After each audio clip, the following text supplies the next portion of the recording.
Hi, so recently I've been facing a bit of trouble with my mother-in-law, Shannon. I've been married for 3 years and I've known my husband's family for 6 years. We've gotten along well in the past, and I've always thought that Shannon was a reasonable human being, and I liked her so far. But all of a sudden, she has become very weird and demanding for no reason. I'll get to exactly what happened in a bit, but before that, I'd like to provide some context about Shannon's life. So, a couple of months after I got engaged to my husband, my father-in-law passed away from a heart attack. It was very sudden, nobody saw it coming, and we were devastated.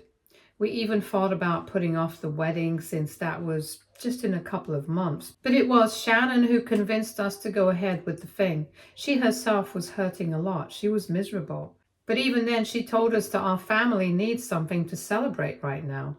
Plus, I remember my father-in-law being very happy when he learned that his son was getting married. So eventually, we decided to get married, and at my wedding, I had thanked Shannon and I had promised to be there for her through the highs and lows, just like she had been there for me, because I thought that she was the best mother-in-law that I could have asked for. Fast forward to last year, she started dating this guy she met through a couple of friends. Shannon is around 58 right now, and this guy, let's call him Ben, he's 41. He's divorced and happens to have full custody of his children because, from what we've all been told, his ex-wife was not mentally stable. In the beginning, we thought he was nice, but a bit too young for Shannon. However, she seemed to be crazy about him, and we wanted her to be happy, so we didn't say anything. Then a couple of months ago, they randomly told us that they were engaged and they were moving in together. And within a couple of weeks, they would be getting married. It would be a small and private ceremony with just a couple of family members and a few close friends. That was a bit alarming because Shannon and Ben hadn't been together for that long, at least in my opinion. I wasn't sure how that was going to work out, but I didn't say anything because I wanted her to be happy. So anyway, Ben moved into Shannon's house with his two kids, and within a few weeks they were married. We were all happy for them, and until recently things were going fine. They would definitely ask my husband and I to babysit occasionally because Ben's kids are still pretty young. The older one is 8 years old and the younger one is 6. And we would gladly babysit, even though my husband and I had decided very early in our relationship that we personally wanted to be child-free. However, in the past few months, Shannon and Ben had been dropping off the kids at our place a little too often, and for a little too long. For instance, earlier they would only drop the kids off here with us for a couple of hours at most. But in the past few months, we've ended up looking after the kids for 2 to 3 days while they are off having their own fun. It's been happening a lot more frequently than it used to in the past, like almost every other week. And about 2 weeks back, they said that they would be going on a road trip with a couple of their friends and would be back within 3 days, tops. But we ended up looking after the kids for almost a week, and when they came back, they were very apologetic. But that doesn't make things right, because at the end of the day, we are a child-free couple by choice. And if we are expected to babysit this frequently, then things are going to be very difficult for us because we are used to a very different kind of life. Once or twice a month is fine, but this was becoming too much to deal with. Besides, one of the biggest reasons that I have chosen to be child-free is because I want to take my career to a higher level. I'm committed to it. I always have been, and kids are just not my thing anyway. I get distracted, and with them, I have to be a lot more patient than I am in real life. So you guys can see the problem here, how it's been difficult for me to babysit and be working at the same time. Having some sort of peace and quiet and being able to focus is one of the biggest factors in the kind of work that I do, since I'm in the creative field and I need to be able to hear myself think, which is impossible with 2 kids running around, shrieking and giggling every couple of minutes. So that's why after they came back from the trip, I had a discussion with my husband and I told him that I did not want the kids coming over for a couple of weeks because I'm working on a project of mine and I need absolute peace and quiet for that. And he agreed with me. Not only is it difficult for me to work, it's also inconvenient for him because after coming back home from a long day in the office, the last thing he wants is kids running wild and having to look after them. So we agreed that the next time Shannon wants us to babysit, we'll have to say no. And it happened just a couple of days back when Shannon and Ben approached us to ask if we would be willing to look after the kids for 2 days because they had to attend Ben's cousin's wedding and they would be back soon enough. And we said no, just like we had decided because we had had enough by then. We were polite about it though, because we didn't want them to take offense and we just wanted to draw a boundary gently but firmly. However, they didn't take that well because even on the phone call, I could tell that they were not happy with our decision.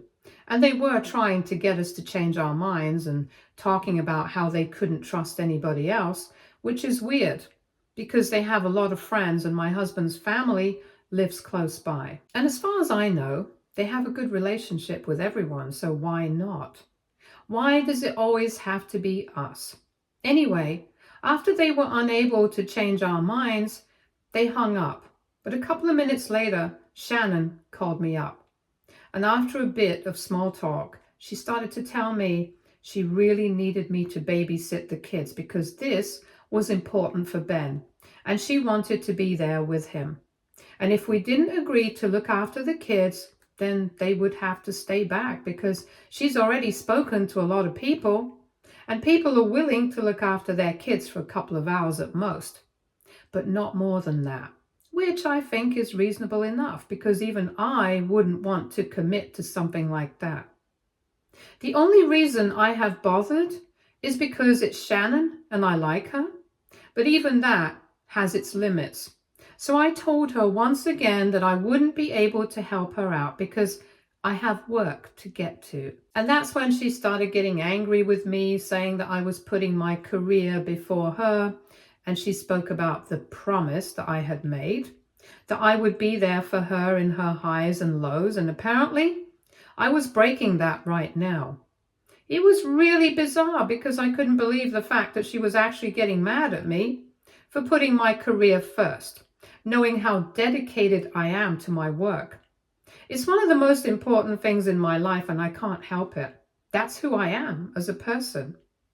And my husband is the same way, but she doesn't have a problem with that. That felt vaguely misogynist, but I didn't say it. And I just told her that I had made up my mind and I didn't want to get into this because it was only going to end negatively. After that, I hung up because I had nothing else to say, but she definitely did, because after that, there was a lot of drama surrounding all of this. She called my husband and started complaining about me, saying that she had already been very unhappy when we told her that we didn't plan on having kids because she realized that she would end up with no grandchildren since my husband was her only son. And even though she had given up so much for me, and by so much, she just means that she had given me her son, which is just a crazy thing to say because it's not like he's her personal property. So I don't know what that means. Basically, she was trying to get at the fact that after my father-in-law passed away, she could have easily demanded that her son take care of her and tried to delay our wedding, but she didn't. She said she was supportive of us, and she had given up the most important thing in her life, her son, to make me happy. So I owed it to her to do whatever she asked of me, and I couldn't always prioritize my career over my family. I had already done that by choosing to remain child-free, and now I was letting her down even more by breaking my promises. It was just a bizarre argument, but she was very passionate about it, and my husband was dumbstruck because he didn't even know how to respond to that kind of thing. Anyway, they ended up getting into a bit of a fight, and after that, he hung up on her and blocked her. I didn't block her, but it doesn't make a difference because she blocked me. But then she unblocked me last evening and she texted me saying that she wanted me to convince my husband to unblock her because she had something important to share with both of us. I ignored her message initially because I was working, but then she started calling me and eventually I answered. I was kind of annoyed, but then when I heard her speaking, I started to feel concerned because she was on the verge of tears. And I could tell that from her voice since it was about to break. And that was concerning because Shannon is not the kind of person who cries easily. So something serious must have happened, and I knew that. I forgot all about our fight and everything, and I just started trying to get to the bottom of it. But she insisted she wanted to speak to her son, and she didn't want to share anything with me right now. After a couple of seconds, even though I was a bit upset, I decided to pass the phone to my husband, and he spoke to her. And during and after the phone call, I could tell that things were seriously wrong. And while discussing it with me once he was done speaking to his mom, my husband told me everything that had happened. And I just couldn't believe the audacity that Ben has. Basically, after this whole drama, Ben realized that we would not be babysitting the kids for a while. And he and Shannon couldn't just take off whenever they pleased and leave the kids with whoever they wanted to for more than 2 or 3 days and expect people to be fine with it. But the realization did nothing for him. He had not been able to accept it, and he wanted Shannon to convince us otherwise because he really wanted to be able to have this kind of lifestyle where he could just drop his kids off and go have his own fun. And he was upset that Shannon was not being able to facilitate this smoothly like she had been able to do so far. So he was upset with her to the extent that he started picking a fight with her because she was not able to convince us to look after the kids so they would be able to attend his cousin's wedding. And she defended herself, saying that we did have a point and that we were being left with the kids a little too often. So we did have the right to decline because after all, we didn't sign up for this. So the fight just got worse because for whatever reason, Ben felt entitled to have us babysit for him as frequently as he liked. And apparently, in the hours before she called us, the fight had just gotten worse. He had decided to threaten her with a divorce, saying that one of the biggest reasons he had decided to get married was he thought he would finally be able to live his life and wouldn't get stuck with the kids constantly. And he expected her to be a part of that lifestyle. He thought she would understand what he felt and convince me and my husband to babysit so they could live like a child-free couple and have some sort of freedom. But clearly, she didn't have the same frame of mind and they didn't see eye to eye on this. And this was a non-negotiable for him. So he said that she could either make up her mind about whether this is the kind of life she wanted or not. Or he would just be fine going back to his single life where he could live on his own terms. Having said that, he stormed out with the kids and she's been trying to get through to him, but doesn't know how because he's not responding to any messages or phone calls. And they are supposed to leave for the wedding in 3 days now, so she's a mess. When she had spoken to my husband, she had basically told him all of this and said that we need to agree on this time, just this once, so that she can at least fix things with Ben. And she was pretty desperate, and my husband said that he would let her know in a couple of hours, but first she needs to calm down and think things through. Honestly, I can't even imagine that she's desperate to be with a man like this because all of a sudden, everything about him just adds up. I finally understand why he was so eager to move in with her, to get married, and why there was hardly any family from his side apart from his parents present at the wedding. I'm pretty sure that he must have treated his own family like free babysitters as well, which is why he doesn't get along with them. He cited other reasons, but I know that that is just him trying to cover up. And now I finally understand why Shannon was so desperate to have us babysit. Because she thinks that this will be able to save her marriage, but at the end of the day, Shannon is just a ticket for Ben to a good life because she's better off than he is financially. And on top of that, he also gets free babysitters in the form of Shannon's son and daughter-in-law. What's not to like? Of course he wanted to get married at the earliest. Of course he did. Anyway, after hearing all of this, I was infuriated, and I decided to call Shannon back. And when she picked up, she expected it to still be my husband, but it was me. And as soon as I started speaking, she told me she didn't want to hear anything that I had to say because I had really hurt her. She was very adamant about it. The way she was acting was very juvenile and petty, so I got annoyed, and I told her if she thought I was the one who had hurt her, then she couldn't be more delusional because right now it was Ben who was hurting her.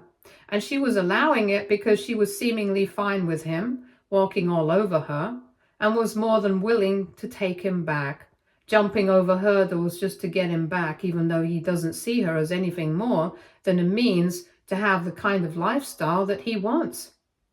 I was pretty annoyed with her, so even though she was very upset, I told her that she was being pathetic and that she needed to pull herself together. I told her that she needs to have some respect for herself and get over this guy. And if he wants to file for a divorce, then there's nothing better because they actually don't belong together at all. She was obviously furious when I said all this. She tried to argue with me, but I just hung up. Then I went back to work, or at least I tried to do so. But after that phone call, a couple of minutes later, my husband came to my room and asked me if I had spoken to his mom. And I told him about the conversation that I had just had with Shannon, and he looked kind of upset. So when I asked him what was going on, he told me that Shannon had called him up after the phone call with me and told him everything that I had said. And he thought that it was not exactly a good idea because clearly she was going through a lot. And she didn't need me to yell at her and say all those mean things, even if they were true.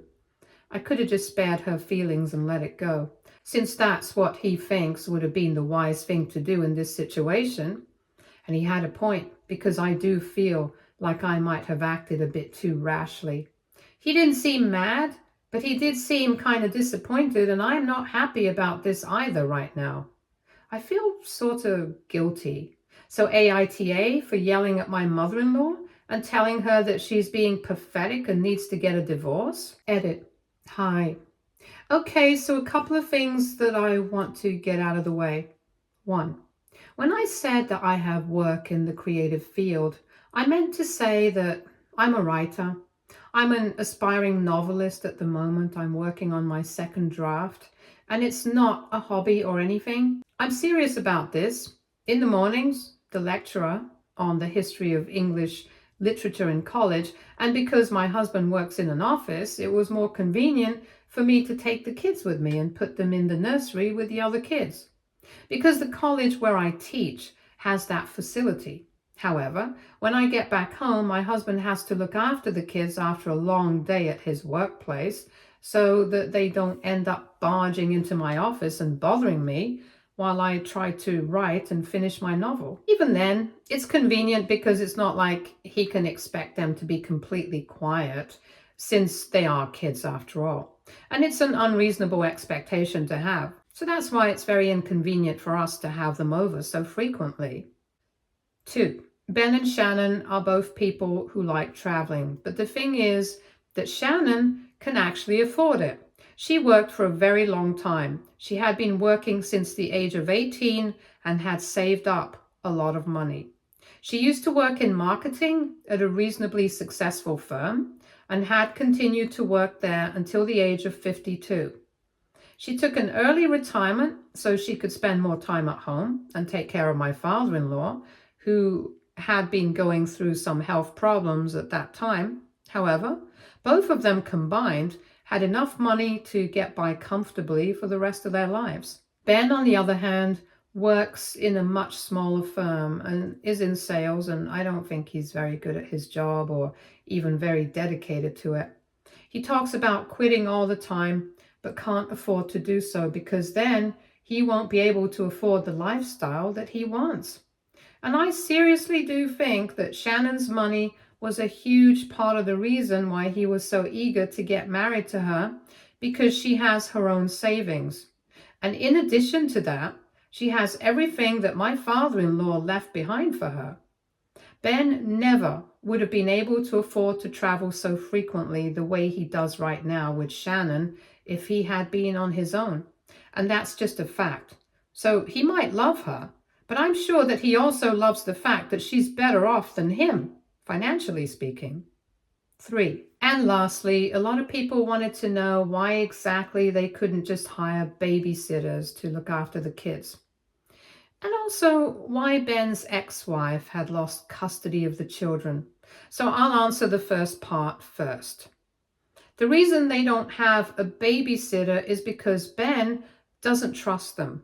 I don't know why. He's never really explained it, but he has made it very clear that either the family is going to take care of the children or he will be with them. But getting external help from a stranger is not an option. I don't know why that is, but that's just how he is. And the second part, well, I think I answered it before, but I'll say it again. He said that she was mentally unstable and he had tried to make it work with her for a very long time. But her bipolar disorder and refusal to get treatment for it just kept getting worse with time. So 5 years ago, he filed for divorce. And the custody battle went on for a pretty long time. But almost a year later, he had full custody of his children. His ex-wife lives with her parents now.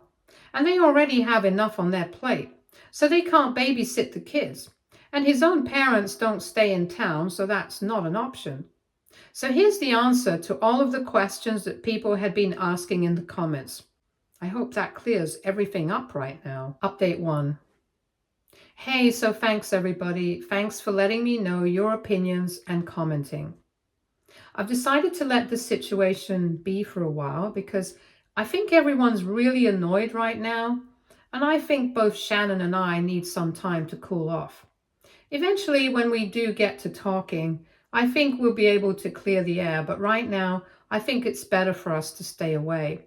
I said the same thing to my husband, and he told me that he agrees because clearly his mom is not in a good place right now mentally. Ben has still not responded to any of her phone calls or messages. She doesn't even know where he is. It's been 3 days now, and she's guessing that he might have left for the wedding with the kids. It's a pretty long drive to the wedding location, almost 6 hours, and his kids are not good with waiting for that long, and they get very jittery. That's part of the reason why they were not told to take them. But I think he must have changed his mind or something. She's still pretty miserable, and she's been calling my husband every couple of hours asking for any updates or whether he's been able to find him or not, and my husband obviously doesn't have a clue. It's difficult, but he's trying to be there for Shannon, and I think it's a good idea because I think she really needs somebody to be there for her right now. Honestly, though, I hope that she moves on from him and files for a divorce because he's clearly not worth it. My husband has told me that he's going to bring it up with his mom soon. I just hope she takes it well this time. Update 2. Hey everyone. So I guess I have some good news to share. It's been 2 weeks since my last update and lots of changes have occurred since then. First off, everyone had guessed it correctly. Ben had decided to spend a couple of days in a hotel, and then he took off by himself with the kids to attend the cousin's wedding because he posted about it on social media during the wedding instead of responding to the numerous missed calls and voicemail messages that Shannon had left him. I think that was the part that really disappointed her. But it was even worse when, on the second day of the wedding, he decided to finally text her back and asked if she had made up her mind regarding the kind of life that she wanted, and if she had learned her lesson. I don't think any sane person is going to take that kind of thing lying down. And Shannon finally decided to get her act together instead of acting like a teenager.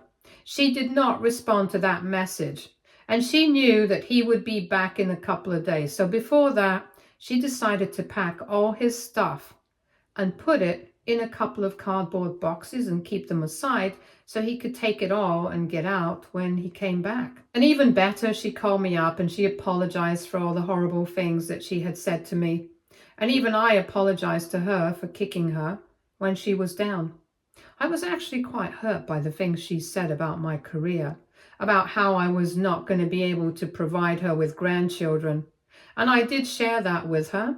She told me that she didn't mean any of it, that she was just trying to guilt trip me, and that she was really sorry about it. So I don't know if I'm still mad at her or not, if I've forgiven her fully, but I'm going to give her a second chance nonetheless. Anyway, that was us.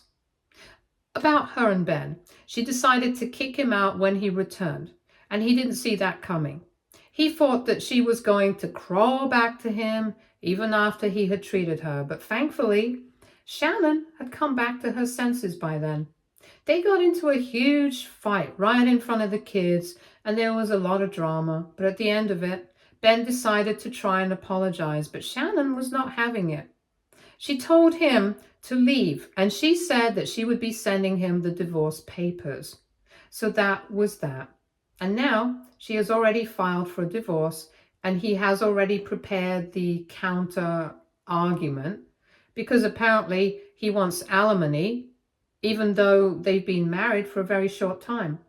I don't know how he thinks he's even entitled to it, but I know that no lawyer worth his salt is going to let him get away with it. So none of us are too worried about any of this. Update 3. Hey everybody, so real quick update. It's been 7 months since my last update, and Shannon's divorce finally came through a couple of weeks ago. So we threw a party for her because it was a really tedious process. Ben tried really hard, but fortunately, the cards were just stacked against him. And now he's out of our lives forever. He had been quite a nuisance to deal with because he had been trying to convince all of us to get Shannon to take him back throughout the process of the divorce. And even after it was finalized, he did reach out to all of us saying that we would regret what had happened. Weird stuff like that. But nobody really gives a crap. It's only he who has been trying to get through to all of us by making several accounts, contacting us through different numbers, thinking that maybe this will help his case, but it's really not. And now that it's over, he can't really do anything about it, so I think he's gonna have to give it up. Thank God for that.